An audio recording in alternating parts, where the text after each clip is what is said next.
Good morning. My name is Jake McCollum. I've been living in my car for 737 days. I used to have a really bad drug problem. I have more than 2 years clean now, and I enjoy documenting my life on this YouTube channel. We're actually here at Echo Park this morning, where they've got it gated off because they recently did a sweep to get rid of all of the homeless people that were living in Echo Park as a community. I've been living in Los Angeles for a couple of months now, and I got to see firsthand all of the tents at Venice Beach, here at Echo Park, Skid Row, even the Tenderloin down up in San Francisco.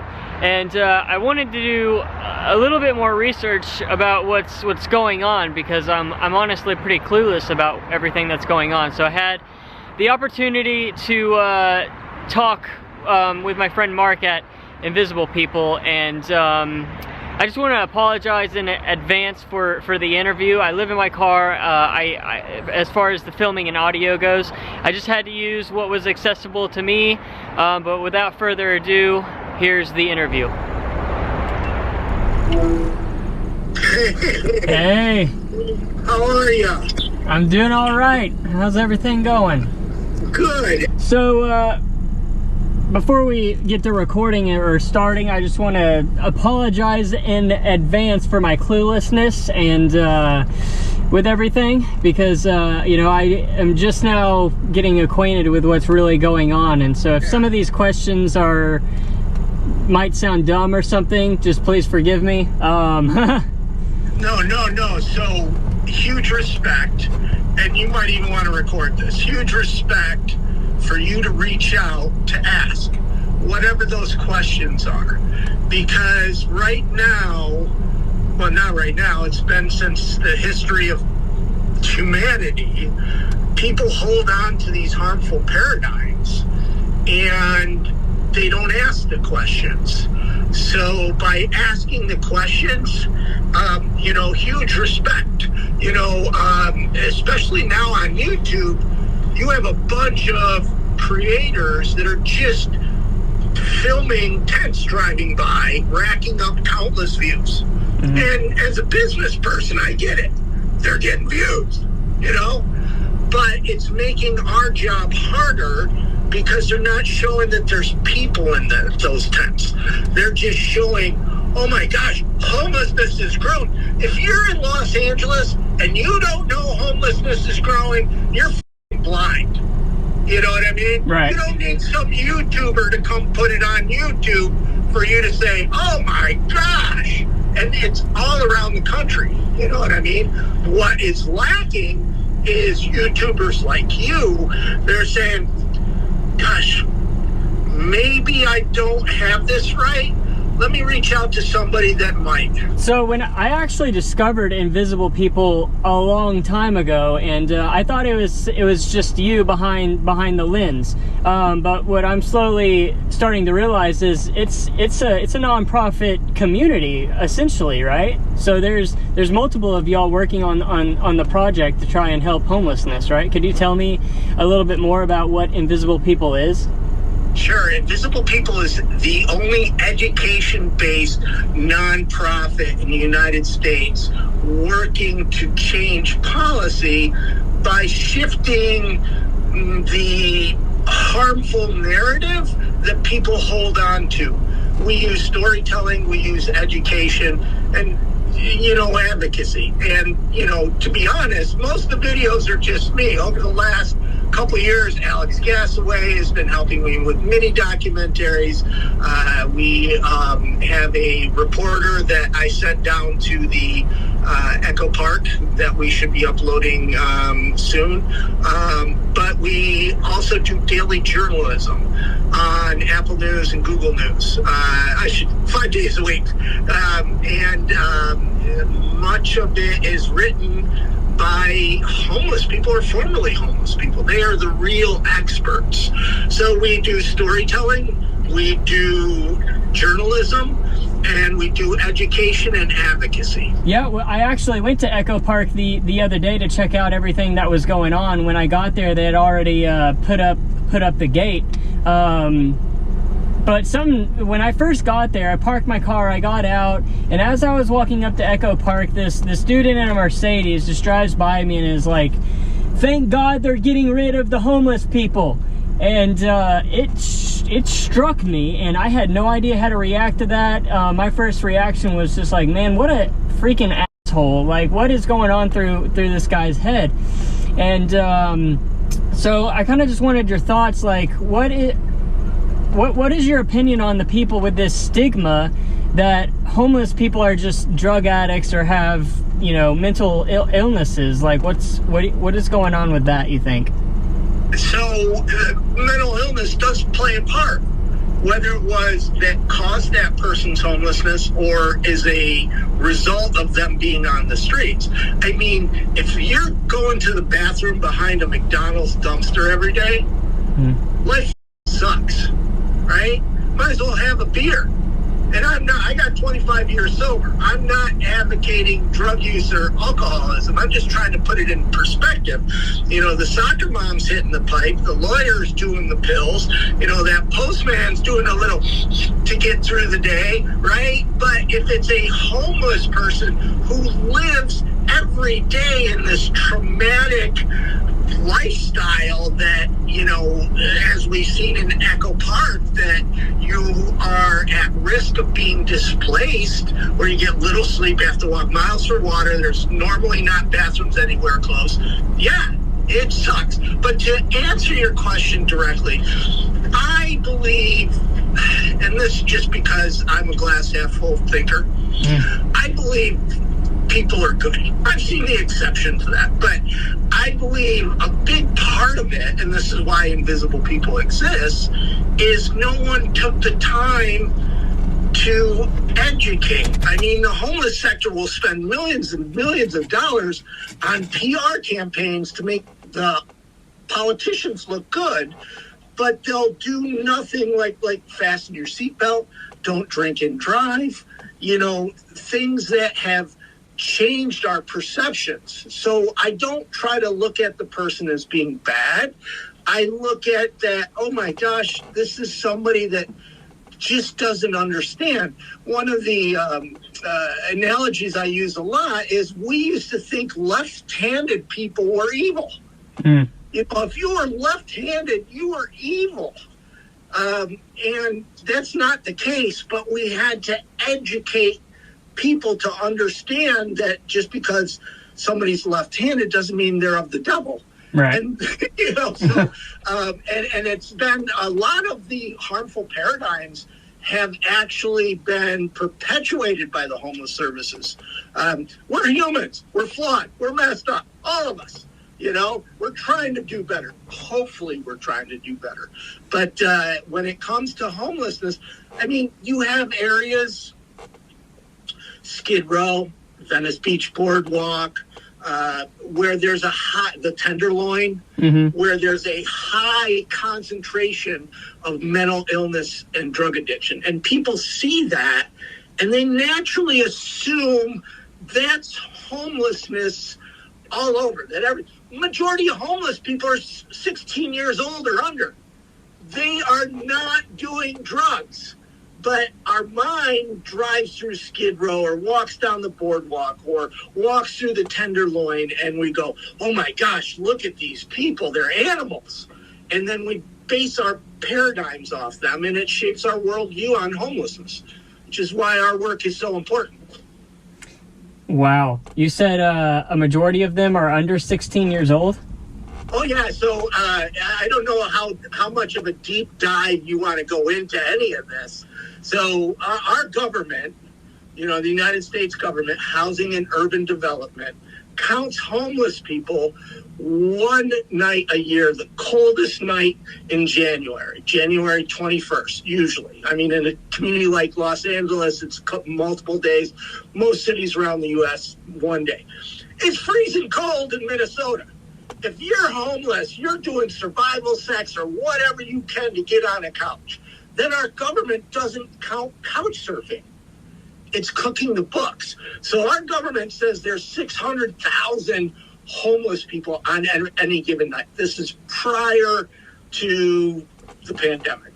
In contrast, the Department of Education counts homeless children every single school day. So the Department of Education says there's 1.3 million homeless children. Who is not being counted? Their younger siblings and the parents. So prior to the pandemic, according to the Department of Education, we have a couple of million people experiencing homelessness. And the bottom line is our government can't even agree what homelessness is. Different agencies have different definition, and no wonder we have so much trouble ending it. But the majority of homeless people are not that person in an encampment with a cardboard sign or at the exit ramp that you see intoxicated. Majority of homeless people are families who cannot afford rent, and they're living in their car or they're living in weekly run hotels filled with addicts and prostitutes and are not shaped for kids. How do you think those kids grow up? Those kids grow up to be adult homeless people. So, and then right now, they're saying, one report said that homelessness is going to increase in Los Angeles 89%. Wow. And that we have 10 to 14 million households at risk of being evicted right now. Elderly homelessness, somebody like me, I just turned 60. I lost everything in the economic crash, and I don't have anything. So when I'm 70, 75, chances of me being homeless again are very real. So boomers, the boomer generation, where there was more babies than any other generation, are hitting 65 at 10,000 people a day. It's reported in Los Angeles there's 1.3 seniors, and it's going to double in 5 years. These seniors don't have savings, they don't have equity, most of them, and they're going to end up on the streets. And we have a perfect storm coming. And I got to apologize if you haven't noticed, I have huge passion on this topic. Oh, I love it, though. I love it. I think we need more people like you. Well, and here's the real truth is, I had a great job in the television industry, making sure the world's got Wheel of Fortune, Jeopardy, Married with Children, blah, blah, blah. And I ended up homeless. 25 years ago, I was sleeping on Hollywood Boulevard. I was sleeping on Venice Beach. It can happen to anyone. I am proof we can end homelessness. We just need the political and public will to make it happen. And what would you say is going on behind the scenes as far as politically, and what people are actually doing right now to try and do something, if anything, Yeah, no, that's an important question. What most people don't know is Ronald Reagan in the 80s, it wasn't just Reagan, but the Republicans, cut $15 billion worth of affordable housing funding. And overnight, the chronic homeless that you see on Venice Beach or Skid Row, that was created. Prior to the 80s, that didn't even exist.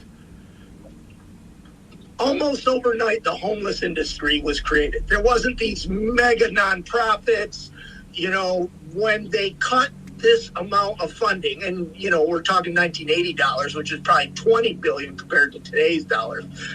When you cut that amount of funding, it's never been replaced. Then, we're going to have a homeless crisis, which we've been experiencing. But then the last couple of years, it's more than the last couple of years. For some time, politicians have been favoring housing developers who are almost overnight. I am lucky enough that I can travel into Los Angeles a couple of times a year. I come into work. I come in to do invisible people advocacy. And I've worked with the city. I've worked with the city of Venice. I've worked with the county. I've worked with stakeholders. I'm lucky enough to come in. And the two things that blow me away is how each trip there's more tents, and how each trip there's new construction luxury apartments. Mm-hmm. So what politicians have done And it doesn't, you could go to Austin, you could go to Seattle, you could go to Tampa or Washington, D.C., or even Toronto, Canada, United Kingdom, London. Politicians have favored housing developers who get paid on construction, not if it's rented. So right now, there's 200 vacant apartments in Los Angeles. It's not a problem of housing stock. You could end homelessness 4 times over with 200,000 empty apartments. They're not affordable. So what politicians should have been doing is they should have said, my gosh, there's these signs that affordable housing is going to be a crisis in 5 to 10 years. We really need to invest in affordable housing. Instead, they have invested in these developers, and now Los Angeles, Seattle, Dallas, Tampa, homelessness is exploding, and bam, pandemic. Mm-hmm. And it's insane. It's literally insane. Bottom line is, politicians were focused on greed, not focused on helping people. That's sad. That's really sad. So then you have people like you, they're living in your car. And that demographic is growing. I don't necessarily consider you homeless. I consider you more nomadic. Right. It really is a choice. Nathan from Method Box, he did it for a week. It was a choice. Yeah. Right? Yeah. That's nomadic living. That's not necessarily homelessness. The difference is a homeless person doesn't have a choice. They lose their job. They lose their apartment. Their car is all they got. They might try to find work. They might even try to do gig work, but for whatever reason, they are not able to establish themselves. And then next thing they're living in a tent in Echo Park or Skid Row or on Venice Beach. I'm trying to think about how to ask this. It's something along the lines of community. So, we've got these bigger areas where more things are happening, like you said, there's Skid Row, Tenderloin, the Venice Beach. Do you think it's important for these people to have a group setting like that? Because there are some people that I see that are kind of either lonesome under a bridge and whatnot, and then I see places like Echo Park where they actually have, things set up. Great question. And I'm just going to default back to we're all humans. You have people that live out on the mountains or live in a trailer back in rural, or maybe have a mansion in rural that don't want to be around others. And then you have people that live downtown in the luxury apartment buildings that have 1,000 neighbors. I think it's just humans. I'm an old hippie, so I love when community forms organically. We did a mini documentary on Echo Park, and I love that, that was the community of that particular moment that Alex and I captured it. It no longer exists. I'm saddened that it no longer exists. I'm horrified that now we might see more policing action, but I got to make something really clear is I don't support encampments. Encampments and homeless people in tents should not even exist. It is a failure of the homeless services. It's a failure of politicians that homelessness has gotten so bad. And now with the pandemic, it's very concerning if they don't take action now, if you guys don't take action now, calling your legislators, emailing, tweeting that you want them to really focus on more affordable housing, I don't know what's going to happen. It's very scary. Echo Park, I have friends that used to live there. My heart broke for them this week. I was watching an advocate's live stream, and the night that the police went in, and she was saying people are packing up their belongings in the dark. Yeah. I had empathy of, could you imagine you don't have any lights, you have LAPD, 400 LAPD officers, in riot gear and helicopters. The city is messaging this as a success. And, they're not telling the whole truth. And that is upsetting to me. I try to live as honestly as I possibly can. And as I talk about this, wherever you are, because your audience might not just be Los Angeles, it's coming to your community. More homelessness, more police action. Criminalization isn't a solution. So criminalization displaces people. I interviewed a guy in the Tenderloin. His name is Sean. And he knew just to move from the bottom bunk to the top bunk was $75. He knew all the costs for prison. So in New York State, it used to be $169,000 for an inmate for a year. Even with the high price of real estate in Manhattan, you could still get a single for 40, 50,000, and then we save money.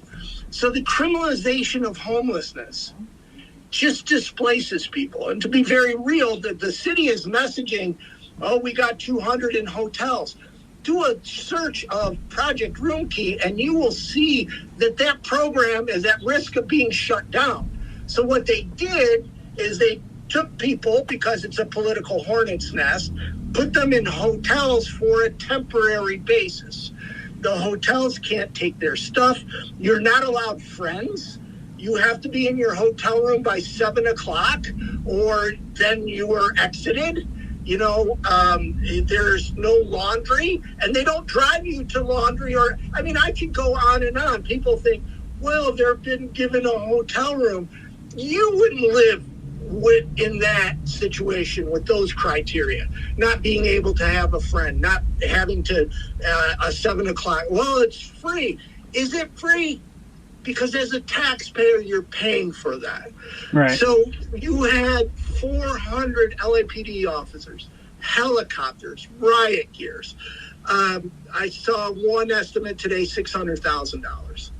It was completely mishandled. But the fear is now, Venice Beach, people are saying, oh, do it here.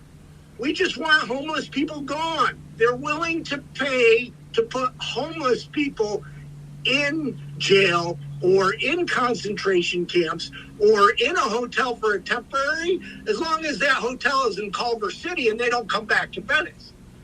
And so it's this whack-a-mole of shuffling homeless people around the city, and it's one of the reasons why it keeps growing. Last year, 2019, I don't know what last year's budget, Los Angeles Police Department spent $30 million on homeless suites. $30 million. That's money that could go to helping people get out of the tent into housing. I wanted to know if there were like Project Roomkey. I was wondering if there were other nonprofits and organizations that are helping with programs to help these types of people or homeless people, whether it's drug addiction or mental health. Are there programs out there that can take these people in? Or so yeah, and I'm glad you asked that. So another paradigm that the public holds on to is that they should just go into recovery. They should just go into treatment. And when you go into treatment, it's either a 7 or a 28-day treatment. And then you're exited back to homelessness. So all the NIMBYs are saying, oh, they need drug treatment, they don't need housing. And the way insurance is, because people have to pay for that treatment, taxpayers have to pay for that treatment. It's as little as possible.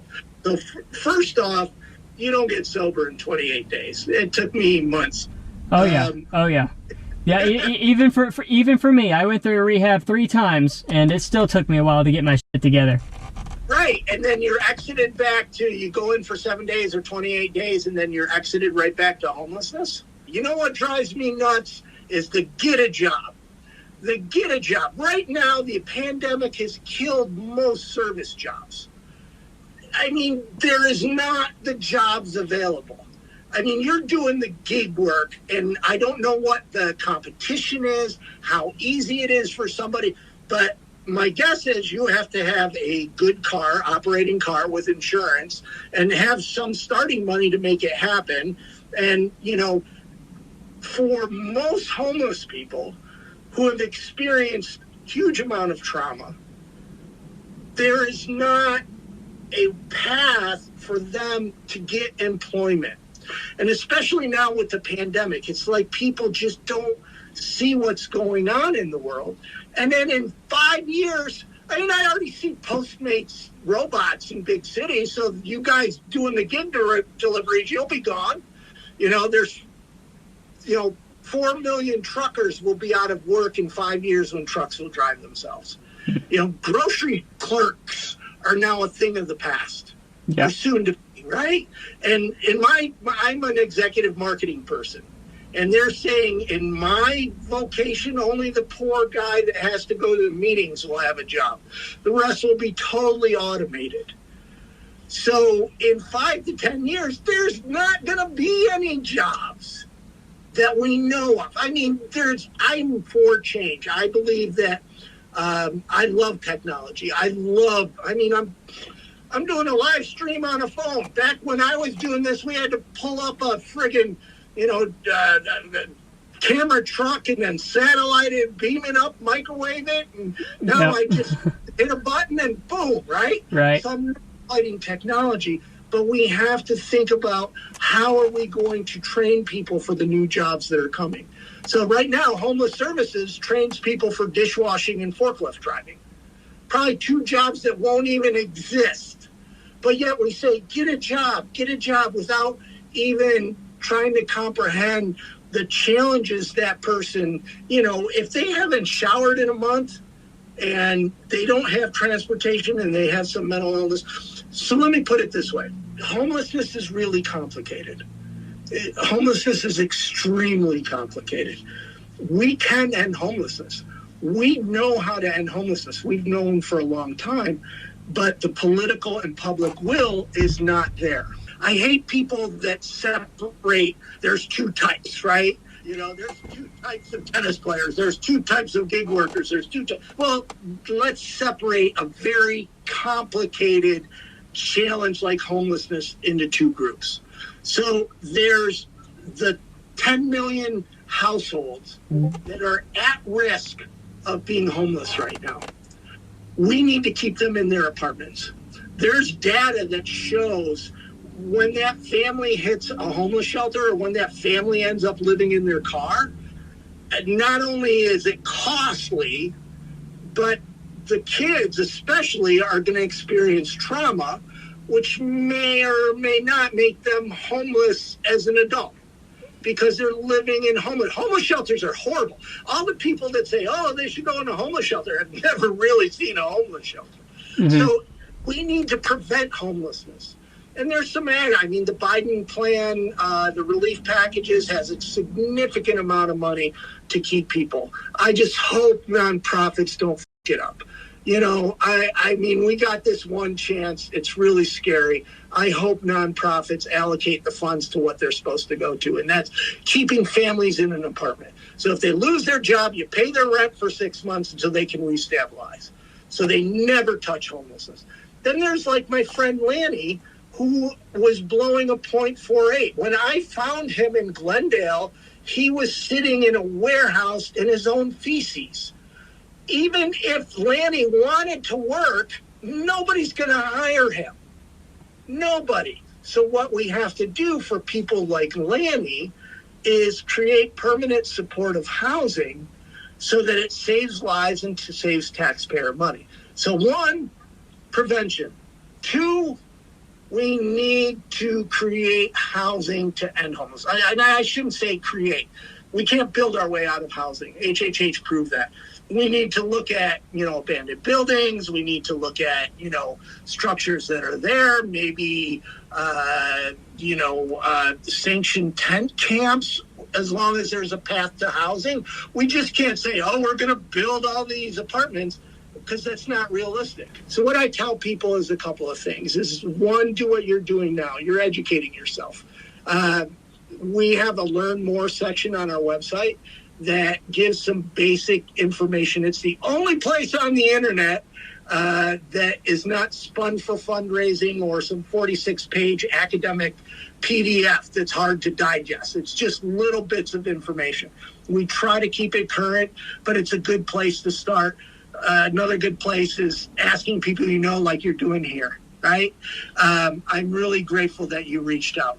And second is get politically active.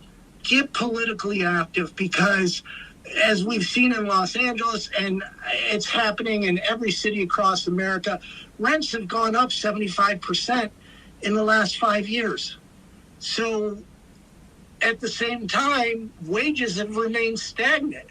And what is happening is causing more homelessness that the homeless services sector cannot absorb. And that's why you're seeing, more homeless camps on the boardwalk, Echo Park Lake, and every park in the United States. And third is, I tell everybody, and I'm the only nonprofit that does this, is help a nonprofit locally. Well, if you'd hang on with me, I'm going to go ahead and turn the cameras off real quick, but I just wanted to say thank you for coming on my channel and shining a light on everything that's been going on, and it was an absolute pleasure to get you on the channel, and I've enjoyed talking to you, and thank you for educating me on what's actually happening in the world right now. Well, I regret that we weren't able to connect on my last visit, but I hopefully will be there soon and we'll do this in person. I'd love that. Thanks again, man. You got it. Bye.